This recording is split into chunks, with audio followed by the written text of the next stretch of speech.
সন্ত্রাসবাদের অভিযোগে বাংলাদেশি নাগরিকদের গ্রেপ্তারে উদ্বেগ প্রকাশ করেছেন কুয়ালালামপুরে অবস্থানরত পররাষ্ট্র উপদেষ্টা মোহাম্মদ তৌহিদ হোসেন।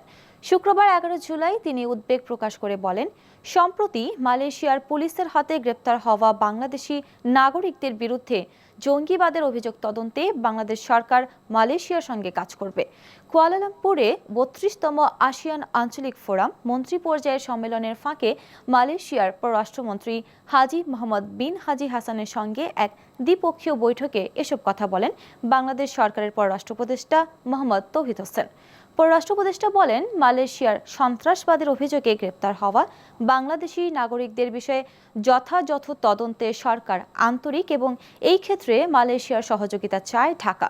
বাংলাদেশ কর্তৃপক্ষের সঙ্গে যোগাযোগ এবং সহযোগিতা সহজতর করতে ঢাকাকে আশ্বস্ত করেছেন মালয়েশিয়ার পররাষ্ট্রমন্ত্রী।